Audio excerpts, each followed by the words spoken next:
कैसे हैं आप सब। तो आज हमने आरबीआई असिस्टेंट प्रीलिम्स के क्वेश्चंस लिए हैं जो आपके 2020 में आए हुए पेपर हैं। तो इसमें हमने लिया है एक डीआई आपका लिया है और एक हमने लिया है इसमें आपका सीटिंग अरेंजमेंट पजल लिया है। तो अगर अभी तक आपने मेरा चैनल को सब्सक्राइब नहीं किया है तो आप इसे सब्सक्राइब कर लें और बेल आइकन को भी प्रेस कर लें, जिससे आपको मेरी नई वीडियो की नोटिफिकेशन आपको सबसे पहले आप तक पहुंचेगी।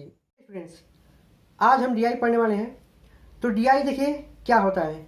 डीआई का फुल फॉर्म होता है आपका डेटा इंटरप्रिटेशन, यानी आपको कुछ आंकड़ा दिया रहेगा और उस आंकड़े से यानी उस डेटा से आपको 5 क्वेश्चंस पूछे जाते हैं बैंक के एग्जाम में। तो जितने भी बैंक्स के एग्जाम हैं आजकल डीआई ही आते हैं। आपको देखने को मिलेंगे 1 डीआई, 2 डीआई, 3 डीआई तक देखने को मिलते हैं।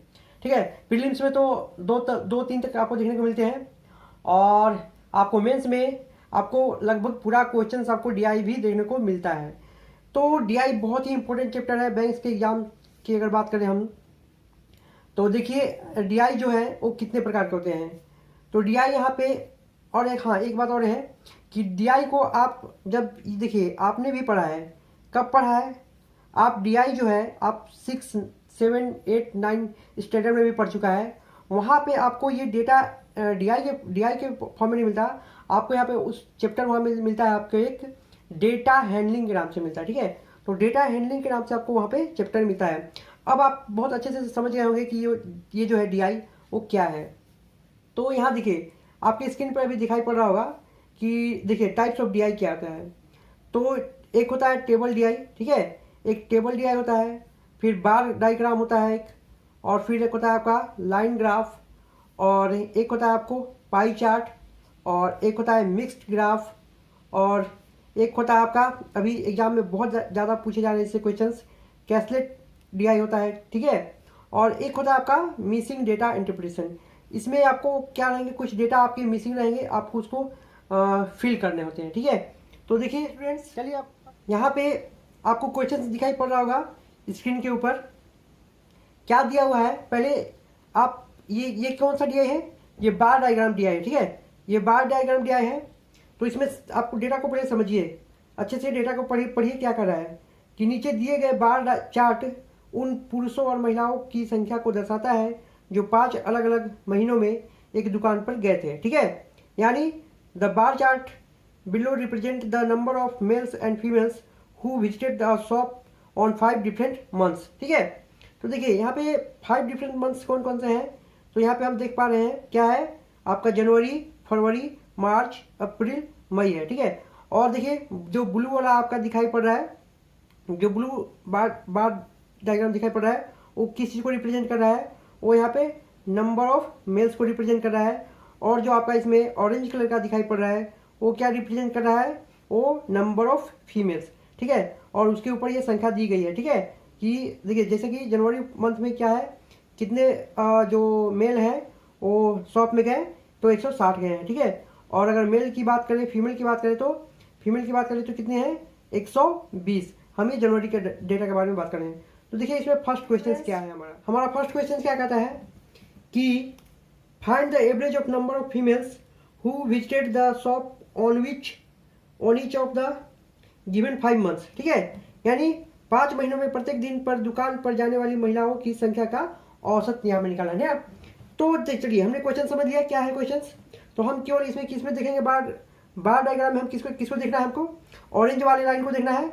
और उसमें क्या क्या ऑरेंज वाले में क्या है, फीमेल की संख्या दर्शाया गया। ठीक है, तो हमें तो फीमेल से ही मतलब है। तो चलिए यहाँ पे देखिए जनवरी में कितने गए हैं, 120। जनवरी में कितने गए हैं, यहाँ पे 120 गए हैं ना। चलिए लिख लिया हमने। और फिर देखिए फरवरी में कितने गए हैं, यहाँ पे 180, प्लस आपको मार्च में देखिए 150, प्लस अप्रैल में 160, और आपके मई में कितने हैं 140। ठीक है, और देखिए कितने संख्या है 1 2 3 4 5। तो यहाँ पे 5 से आप क्या करिएगा, डिवाइड देना है। तो चलिए यहाँ पे देखिए जो ऐड करिए तो यहाँ पे तो 0 आ जाएगा, फिर 8 4 10 10 5 15 और आपका हो गया 10। तो 15 और 10 का 25 का यहाँ पे हो गया 5, हाथ से बचिया आपका देखिए 2 बचा। तो 5 और 2 7 बाई 5। चलिए अब इसे 5 से डिवाइड कीजिए, तो हम यहाँ पे कितनी बार में जाएगा डिवाइड, देखिए 5 1 जा 5, फिर 5 जा 25 और यहाँ पे आ गया 0। तो हमने यहाँ पे क्या निकाल लिया एवरेज, तो ये हो गया हमारा फर्स्ट का आंसर। सेकंड क्वेश्चन की ओर चलते हैं। क्या पूछा जा रहा है इसमें, आपका पूछा जा रहा है find the ratio of number of males who visited the shop on January and February together to the number of males who visited shop on March and April together. देखिए कहने का मतलब क्या है कि जनवरी और फरवरी को दुकान पर जाने वाली पुरुषों की संख्या और मार्च और अप्रैल को दुकान पर जाने वाली पुरुषों की संख्या का अनुपात क्या है। तो यहाँ पे देखिए क्या बोला गया, जनवरी फरवरी, देखिए जनवरी एंड फरवरी, ठीक है, जनवरी फरवरी हो गया। और यहाँ पे क्या पूछा गया आपका, मार्च एंड अप्रैल, ठीक है, क्वेश्चन ये बोला। तो यहाँ पे चलिए, यहाँ पे क्या है, लेकिन यहाँ पे आपका पूछा गया है, यहाँ पे पुरुषों की संख्या ना, यानी मेल ही पूछा गया है, और यहाँ भी क्या है आपका मेल के बारे में ही पूछा गया है। इन दोनों का क्या बताना, हमें रेशियो बताना है ना। तो चलिए हम अब क्या करते हैं, अब हम चलते हैं, चलिए ऐड करिए कि देखिए जनवरी में कितने हैं। तो जनवरी में हमने देखा है, यहाँ पे ब्लू वाले को देखना है, हमें ब्लू वाले बार डायग्राम पर देखना है। तो जनवरी में कितने हैं आपके 160, ठीक है 160, और फरवरी में कितने हैं आपके 140, और देखिए मार्च में कितने हैं, तो मार्च में हम देख रहे हैं 120 प्लस, और देखिए अप्रैल में कितने हैं तो 180, ठीक है। तो यहाँ पे हम देखिए ऐड करने पे कितना होगा, यहाँ पे देखिए यहाँ पे हो गया 100 और ये 200 यानी 300, और रेशियो देखिए यहाँ पे भी 100 और यहाँ पे 200 यानी कि यहाँ पे क्या बन रहा है 300। तो यहाँ पे जब रेशियो निकालें तो क्या हो जाएगा आपका 1:1, ये हो गया हमारा आंसर, ठीक है। इस पर चलते हैं, थर्ड क्वेश्चन हमारा क्या कहता है कि May number of females who visited shop on May is what percentage more and less than the number of males who visited the shop on May, ठीक है। तो चलिए यहाँ पे क्या पूछा गया कि मई को दुकान पर जाने वाली महिलाओं की संख्या मई को दुकान पर जाने वाले पुरुषों की संख्या से कितने प्रतिशत अधिक है या कम है, ठीक है। तो चलिए मई के बारे में पूछा गया ना, तो चलिए मई में देखिए मेल और फीमेल की संख्या देखिए कितनी है। तो मई में हम सीधा देखेंगे चार्ट में, तो मई में क्या है आपका मेल की संख्या कितनी है आपको यहाँ पे, तो मेल की हम देख पा रहे हैं यहाँ पे 200 है, और फीमेल की कितनी है आपका 140 है ना। तो चलिए तो यहाँ पे देख पा रहे हैं कौन अधिक है, यहाँ पे कितने अधिक है, तो यहाँ पे 60 का डिफरेंट है ना, 60 का डिफरेंट है यहाँ पे दोनों में डिफरेंस, ठीक है, डिफरेंस कितना का है 60 का है।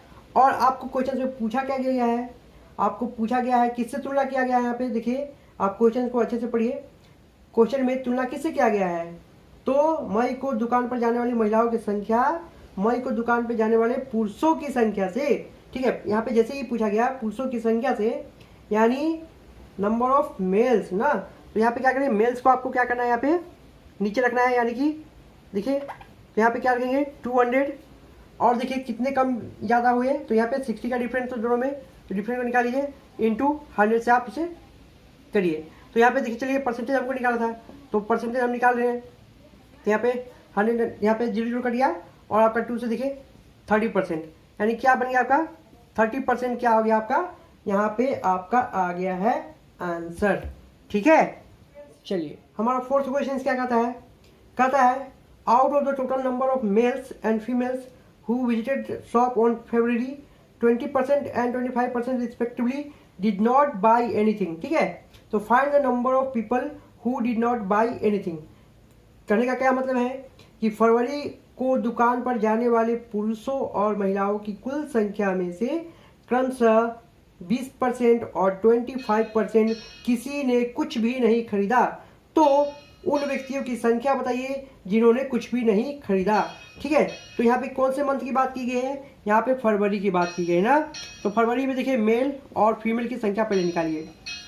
तो यहाँ पे मेल की संख्या कितनी है फरवरी में, चलिए जल्दी से देखिए आप, फरवरी में कितनी है 140, और यहाँ पे फीमेल कितने हैं 180, और यहाँ पे देखिए आपका ये जो है मेल ना मेल की कितनी परसेंट नहीं गए हैं, तो यहाँ पे हम देख पा रहे हैं आपका 20%। तो 20% कहने का मतलब क्या है, जब आप 20% का फ्रैक्शन में चेंज करिएगा भिन्न में, तो कितना आएगा आपका 1/5 आपका आ जाएगा। और अगर हम 25% को करते हैं तो 1/4 यहाँ पे आएगा आपका। तो चलिए इसे काटिए। तो देखिए इसे ऐसे हम डिवाइड करते हैं, तो 5 2 जा 10 हो गया, और यहाँ पे कितना हो गया 8, ठीक है 8 हो गया। अब यहाँ पे कितना आ गया आपका 28 आ गए। और यहाँ पे देखिए इसे डिवाइड करिए, तो 4 6 जा कितना होगा आपका, तो 4 6 नहीं 4 4 जा 16, और यहाँ पे बचा 2 यानी 4 5 जा 25। यहाँ पे कितना आया आपका 45। तो देखिए, तो ये जो संख्या है क्या चीज़ को दिखा रहा है कि लोग शॉप पे नहीं गए हैं। तो देखिए कितने नहीं गए हैं, यहाँ पे ऐड करिए 8 5 कितना हो रहा है 13 का 3 हो गया, और 2 और 4 6 और 1 73। ये क्या हो गया आपका आ गया आंसर, जो शॉप में नहीं गए थे फरवरी मंथ में। ठीक है स्टूडेंट्स, हमारा लास्ट क्वेश्चन क्या कहता है कि number of males who visited in February and April together is what % of the total number of people who visited in the same month. कहने का मतलब क्या है कि फरवरी और अप्रैल में जाने वाले, कहाँ पे जाने वाले, शॉप में पुरुषों की संख्या उसी महीने में जाने वाले लोगों की कुल संख्या का कितना प्रतिशत है। ठीक है, तो कुल संख्या की बात की गई है, तो यहाँ पे कुल संख्या की बात करेंगे तो क्या होगा, यहाँ पे मेल और फीमेल क्या हो जाएंगे उस मंथ में ऐड हो जाएंगे, तो वो क्या हो जाएगा हमारा बन जाएगा कुल संख्या। ठीक है, तो कौन कौन से मंथ की बात किया गया है हमें क्वेश्चन में, तो फरवरी की बात की गई है और अप्रैल की बात की गई ना। तो अप्रैल देखिए, फरवरी में आपके पहले मेल की बात हम कर लेते हैं, तो क्योंकि क्वेश्चन में पहले मेल की बात की गया है, और फिर टोटल में क्या हो जाएंगे, मेल प्लस फीमेल आपके हो जाएंगे ना। तो चलिए यहाँ पे चलिए, आपका फरवरी में कितने मेल जो है आपके विजिट किए हैं शॉप में, तो 140 हम देख पा रहे हैं। अब प्लस आपके अप्रैल में कितने हैं विजिट किए हैं, तो 180। अब देखिए टोटल की बात करते हैं, तो यहाँ पे कितना होगा, तो यहाँ पे हम देख पा रहे हैं 320 प्लस अप्रैल में कितने 340। तो यहाँ पे देखिए आपके टोटल कितने हुए हैं यहाँ पे। अब मेल की बात करें यहाँ पे, तो मेल टोटल कितने विजिट किए दोनों मैथ में मिला करके, तो आपको यहाँ पे क्या हो रहा है कि यहाँ पे देखिए 120 और ये 200 यानी कि 320 हो गए। अब यहाँ पे टोटल की बात करें दोनों मंथ में मिला करके, तो टोटल कितने विजिट किए हैं, तो यहाँ पे हम देख पा रहे हैं 60 प्लस 3 यहाँ पे 660 ना 660। अब हमें रिक्वायर्ड परसेंटेज निकाला है ना। चलिए रिक्वायर्ड परसेंटेज निकाल लीजिए आप। तो रिक्वायर्ड परसेंटेज के लिए क्या कहा गया है, किससे कंपेरिजन किया गया है, टोटल से कंपेरिजन किया गया है यहाँ पे। तो टोटल आपका आ जाएगा यहाँ पे बट्टा का नीचे में आ जाएगा, और किसको कंपेरिजन कर रहा है इससे, तो आपको 320 को कंपेरिजन किया जा रहा है। और जब इसे आप डिवाइड करोगे तो यहाँ पे आपका देखिए क्या आएगा, तो चलिए 2 से इसे करिए, 2 1 2 2 6 160 हो जाएगा, और यहाँ पे आपका 3 हो जाएगा ना। अब क्या करिए आप इसे, यहाँ पे क्या बना हमारा 1600 यहाँ पे 0 और 3 यानी कि 1600 बट्टा क्या बन गया आपका 33। जब इसे आप डिवाइड करोगे तो क्या आएगा आपका आंसर 48.48%। ठीक है, 48.48% आपका क्या आएगा यहाँ पे आंसर आएगा। ठीक है, आई होप आपको समझ में अच्छे से आ गया। बस इतना ही, हम जो सीटिंग अरेंजमेंट जो है इसका नेक्स्ट वीडियो में पढ़ेंगे। आज कुछ टेक्निकल प्रॉब्लम हो चुका है, तो इसके चलते हम नेक्स्ट वीडियो में पढ़ेंगे। साथ में बने रहने के लिए बहुत बहुत धन्यवाद। मिलते हैं फिर नेक्स्ट वीडियो में।